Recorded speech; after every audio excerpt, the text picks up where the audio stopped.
In a bone-chilling turn of events, the tale of Sasha Samsudean unfolds. Imagine this. She returns home, the night's laughter still echoing in her memory, caught on surveillance cameras in downtown Orlando, Florida. Little did anyone know, within mere hours, she would be discovered lifeless in her own bed, her murder shrouded in mystery. But brace yourself, because the harrowing truth lurking in the shadows is more terrifying than you could ever fathom. It's a grim reminder that even in a world of electronic locks, night guards, and surveillance cameras, our safety is far from guaranteed.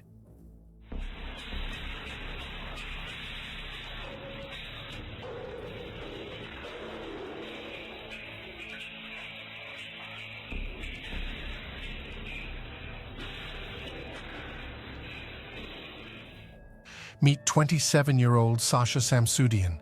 Sasha grew up in Central Florida and soon after graduating from the University of Florida, found herself a job in Orlando as the social media manager for Pearson, an educational services firm. She was also a regular volunteer with the Apartment Association of Greater Orlando. Here is Sasha promoting apartment complexes as part of her volunteer work. Hi, I'm Sasha with 407 Apartments TV. I'm here at the Edge Orlando Apartments near UCF, so let's go check out what they have to offer. So I'm here with Kyle. Can you tell me what's the most unique thing about your community? Well, we have our 4-4 that we're going to be looking at. If you're not familiar with sunny Orlando, it's also home to over a dozen theme parks and nightlife so lively, it's earned the city a reputation as the dance floor of Central Florida.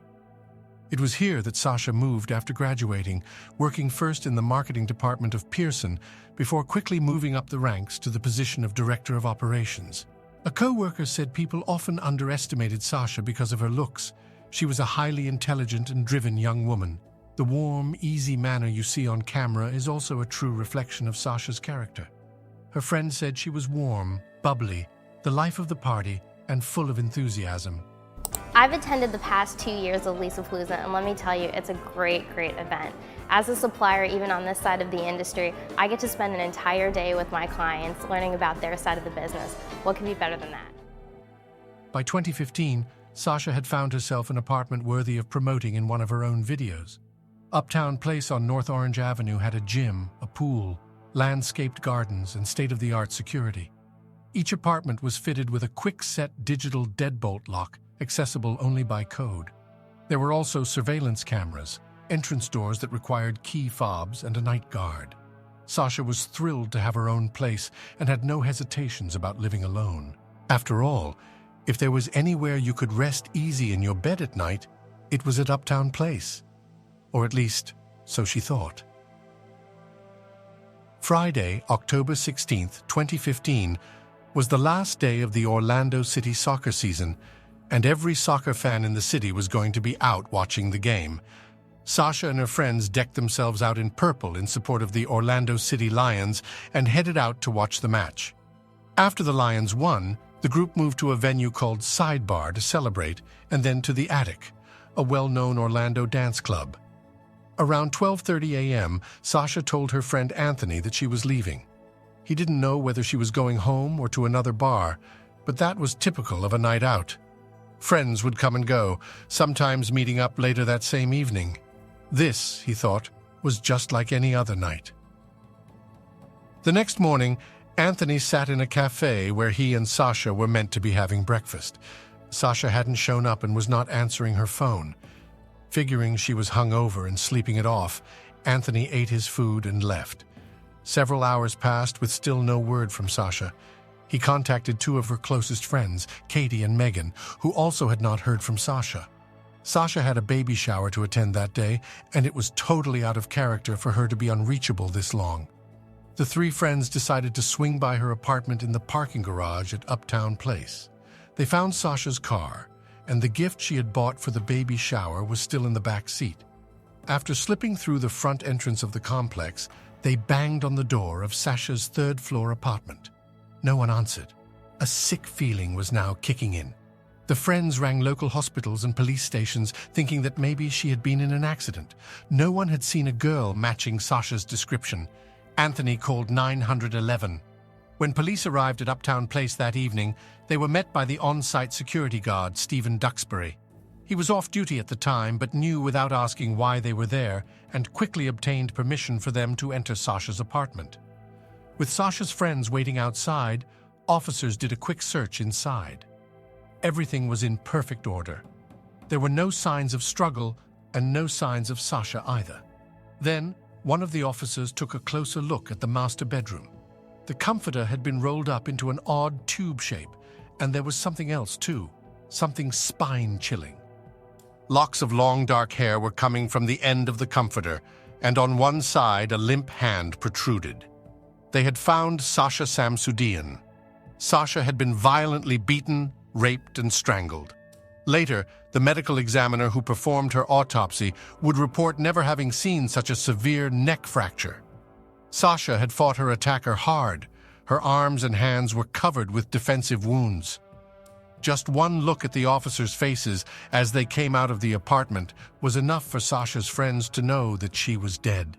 In the coming days, their grief and anger, and that of the devastated Samsudean family, would only grow stronger with each new revelation.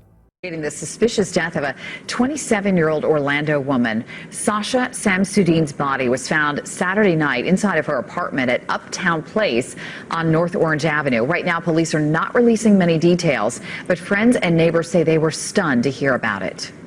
Typical girl, just nice, fun-loving girl. She wasn't too boastful, too loud. Just nice, quiet type. She seemed to get along with everybody. I guess kind of nervous because we don't really know how she was killed or if we should be concerned that there's someone dangerous living in our building. An analysis of the crime scene revealed no signs of forced entry. It seemed that whoever had killed Sasha was someone she'd unwittingly welcomed into her home. Her purse, phone, and key fob for the building were missing. The apartment smelled strongly of bleach, and an examination of Sasha's body revealed that cleaning products had been poured onto her skin in what they believed was an attempt at destroying DNA evidence.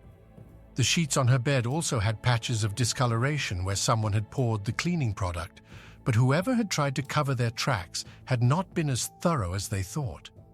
The toilet seat had been left up, with 2 thumbprints found on the underside of the lid. Another was found on her nightstand. A condom wrapper had been left on the floor by the bed. Police dusted the hardwood floors throughout the apartment, revealing several size 9 shoe prints. DNA had meanwhile been retrieved from Sasha's chest. 33-year-old Stephen Duxbury had been a security guard at the Uptown Apartments for just over 5 months. Newly married, he was a veteran of the U.S. Air Force and had acquired his security guard license earlier that year. During his interview, he told police that Sasha had arrived at the entrance of Uptown Place around 1:45 a.m. the previous morning with 2 other women but no ID and no key fob. He chuckled to himself. He was used to these sorts of situations, drunks who had forgotten their fob keys. But the 2 young women were extremely concerned that Sasha should get in safely. He reminded them that he wasn't allowed to let anyone into the building without proof that they were a resident. When a male resident who arrived at the entrance seemed to know Sasha, he turned a blind eye when Sasha had slipped in behind him. He couldn't allow drunks to wander around the building, though. He told police he searched several floors before locating Sasha outside her apartment, trying and failing to put her code into the door's keypad. She asked him to walk with her to her car to see if her fob was inside. Exasperated at having to babysit a drunk, he relented and escorted her to the parking garage. But before they reached her car, she suddenly remembered the code once again, though it was wrong. He said he'd do a favor and leave her to keep trying while he did another sweep of the building.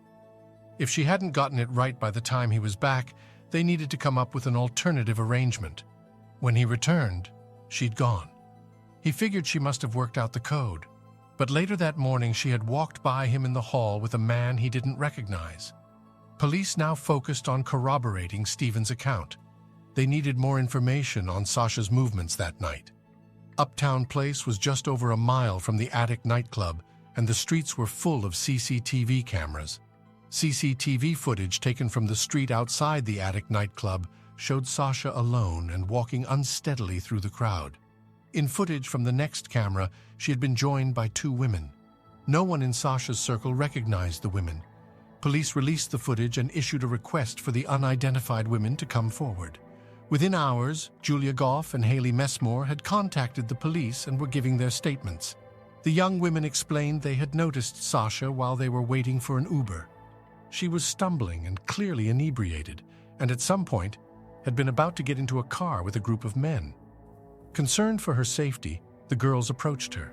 They quickly realized she had no phone, no purse, and was in no state to get herself home. They invited Sasha to share their Uber with them back to her apartment. It was an act of kindness by two well-meaning strangers. But in light of the monstrous acts that would follow, their actions would come to be seen as something almost heroic. Once outside Uptown Place, the women waited with Sasha as she tried but failed to enter the building. It was then that a security guard approached and refused Sasha entry without proof of residence. But when another tenant arrived home, Sasha slipped through the door behind him. It was the last they saw of Sasha. As for the security guard, he re-entered the building a short time later, and assuming she'd be safe, they left. The women's account matched Stephen's. Meanwhile, though other leads had presented themselves, the savagery of Sasha's attack suggested it was possibly a crime of passion. Police turned their focus onto interviewing any men in Sasha's life with whom she had been romantically involved. Taylor Unsinger had been in a relationship with Sasha for 2 years.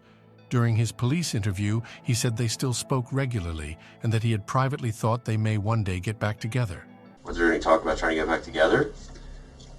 We didn't really talk about it, but it was something that I always thought that we would, down the road.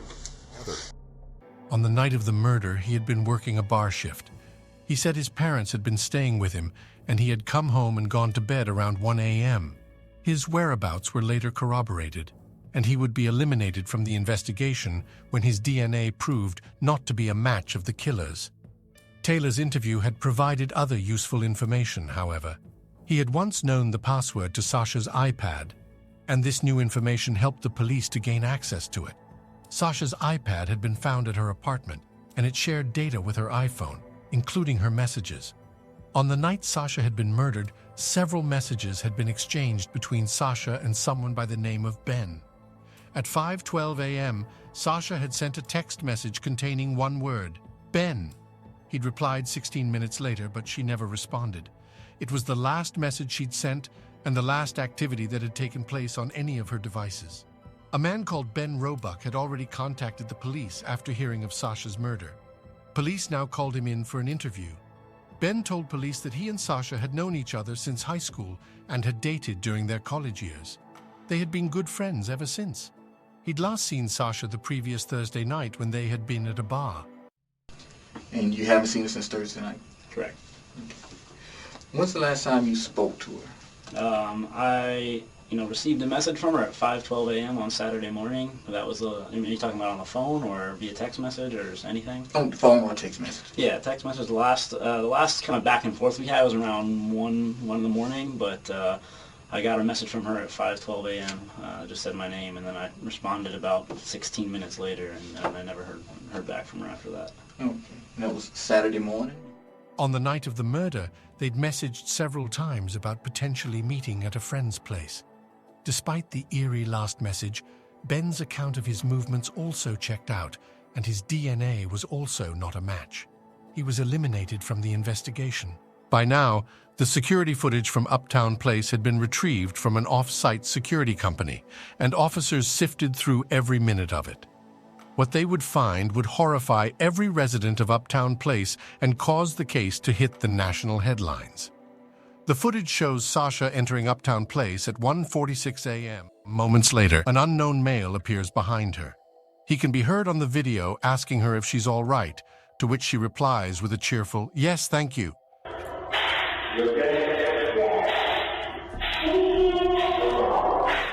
She then heads up the stairs, and for the next 20 minutes she is out of view of any camera.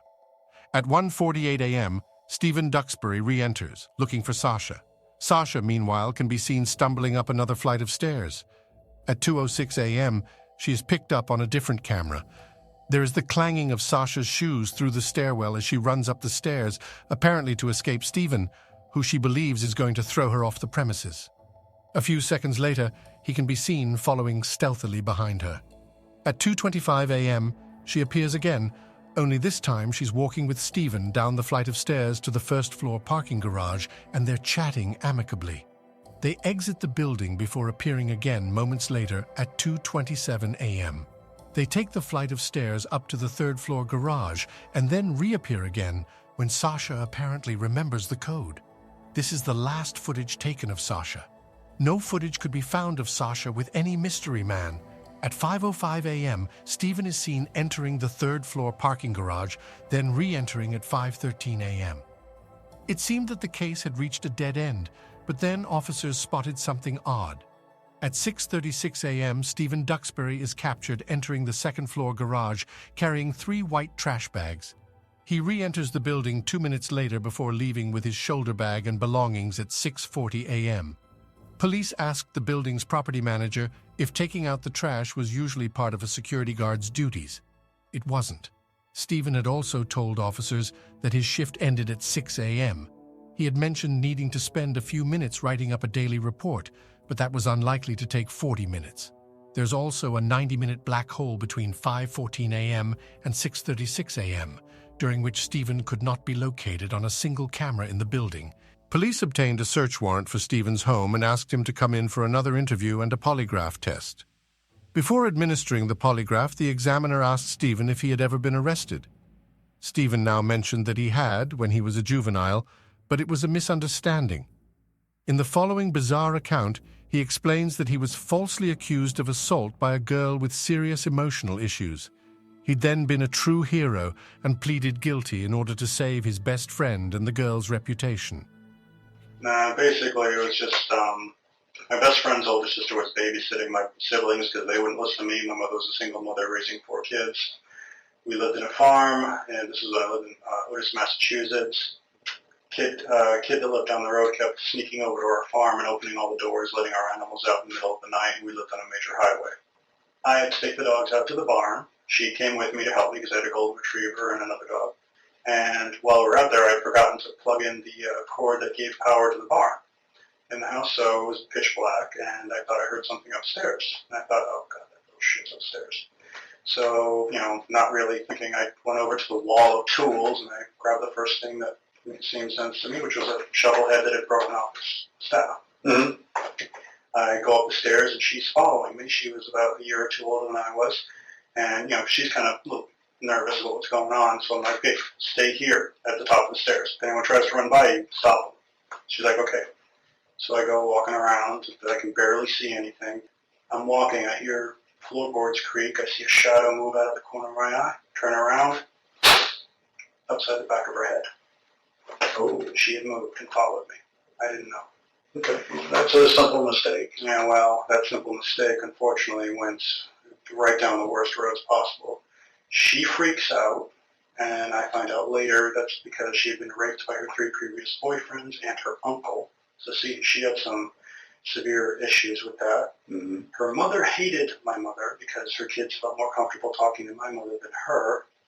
So she forced Becky to press charges against me. State troopers in the area basically assumed I was trying to rape her or something. And then it just went from there. Here's the accurate version. Stephen had hit his best friend's older sister over the head with a shovel while she'd been babysitting him and his siblings. When she had come to, she found him choking and kissing her. He'd freaked out and fled. He was later convicted of aggravated assault. Stephen's character starts to take shape the longer he talks. When asked about his medical history, he rattled off an extensive list of medical issues he claimed to have suffered, from stabbing incidents, wisdom teeth removal, an emergency appendectomy, a mystery cramping disorder, kidney stone removal, whooping cough and lung issues, dizzy spells, an anxiety disorder, and migraines. He then rattled off the endless difficulties he'd suffered as a security guard, managing drunks and people determined to break the rules by swimming in the pool out of hours and picking fights. He presents himself as a morally superior but embattled enforcer of law and order, simply doing his best to fulfill the duties despite the many lowlifes attempting to thwart him. The truth, in fact, was that residents had been complaining about Stephen since the moment he'd arrived. The complaints had ranged from harassment to the downright creepy. One female resident complained that Stephen had been acting sketchy and had followed her back to her apartment. These complaints had been submitted to Vital Security, as well as to Uptown Place and Condominium Concepts, but no action had been taken. Stephen then took his polygraph. He was asked if he had ever set foot inside Sasha's apartment, if he'd caused her death, or ever removed anything from Sasha's apartment. He answered no to all, and all his answers indicated deception. One question in particular he stumbled on when asked if he knew how Sasha died. He was offered up a series of possibilities when it came to whether she was choked. His answer indicated extreme levels of deception. Police had never released any information to the public about how Sasha had been killed. You know, based on this, there's something going on here, okay? And so maybe she somehow talked you into coming in. Well, the chart's saying that you did, this is huge. And this is, did you enter her apartment? No, I didn't. All right, well, I mean, the only thing, honestly, the situation is bothering me. I mean, about the whole thing about her. I mean, I'll be straight up. This whole situation has been bothering me. And just thinking about what may have happened is just, well, without even being a polygraph examiner, you were able to show me each question you had issue with. And every single one of them, on every single chart, was the relevant questions. So that means there's something there. There's something that you're not telling the complete truth about.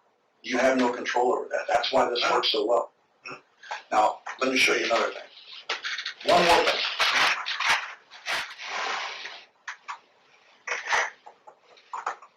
What's that say? Significant reactions. Probably this is what was produced by a truthful person. 0.003% chance that the result was produced by a truthful person. Damn. 0.003% chance that you were truthful on this stuff today. Officers now interviewed Stephen and asked him about the trash bags. He said he'd seen them on the second floor after his shift had ended and thought he would do the cleaners a favor. Here's a glimpse of the extraordinary arrogance and delusional moral superiority that is Stephen Duxbury. We were tracking her from downtown when she's trying to pick up guys. So, she wasn't flirting with me. I mean, other than, leaning against me in the hallway because she could barely stand. But she wasn't flirting with me. She never flirted with you? No. She never asked you to come inside the apartment? No. If she had asked me to come inside the apartment, I would have told her no. But this is the problem, according to what I'm looking at. I know, but I've been asked by other residents in the past, too, to come into their apartments. And I've also told them no. I had one offer me sexual favors, and I declined. The only person who knows that other than me is my supervisor, because we didn't want to embarrass the resident because he was drunk at the time, or possibly just lonely and maybe tipsy, I don't know. I take my job seriously, and when my job says I'm not allowed to go into someone's apartment, I don't go into someone's apartment. Yes, I've been bothered by this since the moment I saw and heard about the situation. It's been bothering me. I've been having a hard time sleeping because of this. I've been terrified of what's going to happen when I go to work tonight because I know I'm going to be having residents asking me questions. I might even have newspaper people trying to corner me. Now, this whole thing is bothering me. And I knew this was going to end up happening because this is not the first time I've had police officers assume I did the worst thing. Okay. I'm not trying to get you to say anything that didn't happen. I'm just telling you the way it works. You understand what I'm saying? You didn't want to hurt her. I didn't hurt her. Stephen, can we at least agree that you did go inside? Now, you may not have heard her. I did not go inside of her apartment. There's a lot of physical evidence. Even after she invited you in? She didn't invite me into her apartment. And if we're going to continue on this line of discussion, I think we're done here. The interview concluded with an indignant and condescending lecture from Stephen, who presented himself as a morally superior but embattled enforcer of law and order. Police later found that Stephen had scratch marks up and down both arms and one mark that looked like a potential bite mark. He claimed that he had a nervous condition which caused skin irritations. A search of Stephen's apartment uncovered a pair of size 9 Skechers sneakers that matched the shoe print on the floor of Sasha's apartment. 3 days later, the thumbprints under the toilet seat were confirmed to be a match to the right thumb of Stephen Duxbury. The The trash bags Stephen could be seen carrying in the surveillance footage were the same as those Sasha used in her apartment. And then the final damning evidence. His DNA was a match for that taken from Sasha's chest. The only real question that remained was how Stephen entered her apartment. An examination of Stephen's phone revealed that from 4:56 a.m. until 5:01 a.m., he'd searched for how to override a quick-set digital lock, the type of lock on Sasha's door. He can be seen entering the third-floor parking garage shortly after this and re-entering at 5:13 a.m. At 5:12 a.m., Sasha had sent her last message to her ex-boyfriend Ben, simply saying his name. She'd never had a chance to write anymore. Police believe that Stephen overrode her security lock shortly after 5:13 a.m. and quietly entered Sasha's apartment while she lay in bed. He then sexually assaulted and beat her before strangling her to death. He had attempted to clean the evidence away with bleach before removing what he could in trash bags, which he placed in his car and disposed of later. The discovery that a man who'd been entrusted with protecting the residents of the building was, in fact, the monster they needed protection from was horrifying. How had he hidden in plain sight for so long? And was there anything that could have been done to prevent this horrific crime? Sasha's parents blamed Vital Security, the security company that employed Stephen Duxbury. Stephen had a criminal past, and other residents' complaints had been ignored. But the company argued that Duxbury had passed the state-level FBI background check. The family also filed a lawsuit against Spectrum Brands, the company which manufactured the quick-set lock on Sasha's door.